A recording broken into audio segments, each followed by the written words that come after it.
பண்ணணும். பாரு மாதிரி பொண்ணுங்கள்லாம் அதை பண்ணால் தான் இன்னும் கொஞ்சம் வந்து ஜனங்களுக்கு ஆடியன்ஸ்க்கு அது ரீச் ஆகும். விமன் ஆடியன்ஸ்க்கு வந்து அது ஒரு விமன் எம்பவர்மெண்ட்டாக இருக்கும் அப்படிங்கிற மாதிரிலாம் நான் சொல்லியிருப்பேன். ஸோ 2 வீடியோஸ் முன்னாடியே வந்து பாருக்கு அந்த மாதிரி கேரக்டர்ஸ் வரணும். அந்த மாதிரி கேரக்டர்ஸை சாய்ஸ் எடுத்து பாரு பண்ணணும். பாரு மாதிரி பொண்ணுங்க தான் அதெல்லாம் பண்ணுறதுக்கு வந்து ஒரு அந்த ஆப்பர்ச்சுனிட்டியை நல்லா யூஸ் பண்ணிக்கணும் அப்படின்னு சொல்லியிருப்பேன்.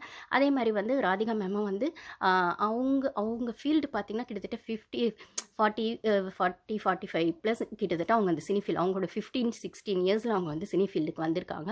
இப்போ ஆப்வியஸாக அவங்களுக்கு வந்து 50 ப்ளஸ் இருக்கும்னு நினைக்கிறேன். எனக்கு சரியாக தெரியல, கமெண்ட்ஸில் தப்பாக இருந்தால் சாரி. ஸோ எப்படியுமே ஒரு 40 இயர்ஸ் ஆஃப் அந்த ஜேர்னி இருக்குது இல்லைங்களா, அவங்களுக்கு அந்த 30-40 இயர்ஸ் ஆன அந்த சினி ஃபீல்டுக்கான அந்த ஜேர்னி வந்து ரொம்பவே ஈஸியே கிடையவே கிடையாது. அதுவும் வந்து நாட் தட் மச் ஈஸி அப்படின்னு சொல்லும்போது அது மென்னுக்கு மட்டும் இல்லை, விமெனுக்கு ரொம்பவே கஷ்டம். மென்னுக்கே அது கஷ்டம் அப்படின்னு சொல்லும்போது விமெனுக்கு ரொம்பவே கஷ்டம். அந்த இண்டஸ்ட்ரியில் அவ்வளோ சர்வைவ் பண்ணி அவ்வளோ கன்சிஸ்டன்ஸாக ஒரு இடத்த பிடிக்கிறது அப்படிங்கிறது அவ்வளோ லேஸ்பட்ட விஷயம் கிடையாது. நான் அப்போ அந்த வீடியோஸ்லுமே என்னோடய ஃபேவரேட்ஸ் வந்து Radhika ma'am, Suhasini ma'am, Revathi ma'am, Urvashi ma'am இவங்களெல்லாம் சொல்லியிருப்பேன் அப்படின்னு சொல்லும்போது அவள் ஒரு தொடர் கதையில் ஆரம்பித்து நான் அப்போவே எனக்கான படங்கள்லாம் பார்த்திங்கன்னா கொஞ்சம் டிஃப்ரெண்ட் மெசேஜஸ் சொல்கிற படங்களாக தான் நான் பார்ப்பேன். மேபி இப்போ நான் பேசுகிறதுக்கான விஷயங்கள் கூட அது எனக்குள்ளே ஊறி இருந்திருக்கலாம். ஏன்னா என் அம்மாவுக்கு அது ரொம்ப பிடிக்கும்.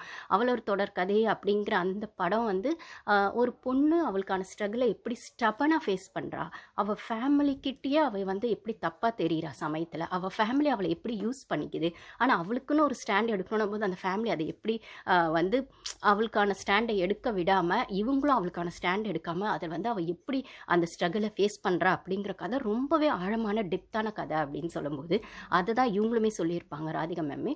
ஸோ அவங்க அந்த சினி ஃபீல்டுக்கு வர ஸ்டேஜில் அவங்க பார்த்து இன்ஸ்பயர் ஆன ஃபீமேல் ஆர்டிஸ்ட்லாம் பார்த்திங்கன்னா சுஜாதா மேமு, ஸ்ரீபிரியா மேமு, அப்புறம் ஸ்ரீதேவி மேம் இவங்களெல்லாம் சொல்லியிருப்பாங்க.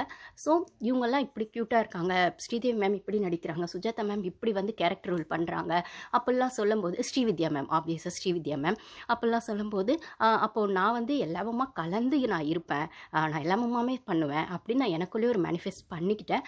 மேபி அதுதான் இப்போ பண்ணுறேனான்னு தெரில அப்படின்னு ராதிகா மேம் அந்த இன்ட்ரெஸ்ட்டில் சொல்லியிருப்பாங்க. இன்னொரு இடத்துல அவங்க சொன்னது வந்து பொண்ணுங்களை மிஞ்சி போனால் எப்படி தப்பாக பேசுவாங்க, தப்பாக தானே மிஞ்சி போனால் தப்பாக பேசுவாங்க, அவ்வளோதானே. மட்டம் தட்டினோன்னா அதான் அவங்க கையில் எடுக்கிற ஒரே ஆயுதம், கேரக்டர் அசாசினேட் பண்ணுவாங்க. இன்னும் வேறு எதாவது புதுசாக கொண்டு வாங்கடா, இதெல்லாம் எங்களுக்கு பழகி போச்சு அப்படிங்கிற மாதிரி, வாட் நெக்ஸ்ட் அப்படிங்கிற மாதிரி. ஆனால் எங்களோட கோல் வந்து அந்த ஃபோக்கஸாக தான் இருக்கும். நீங்கள் என்ன வேணால் பண்ணுங்கள், என்ன மிஞ்சி போனால் தப்பாக பேசுவீங்க அவ்வளோதானே, வேறு எதாவது புதுசாக ட்ரை பண்ணுங்களேன் அப்படின்னு ஜஸ்ட் லைக் தட் சொல்லிட்டு டோன்ட் கேர் ஆட்டிடியூடில் நம்ம வந்துட்டு அதை கடந்து போய் நம்மளுக்கான கோலை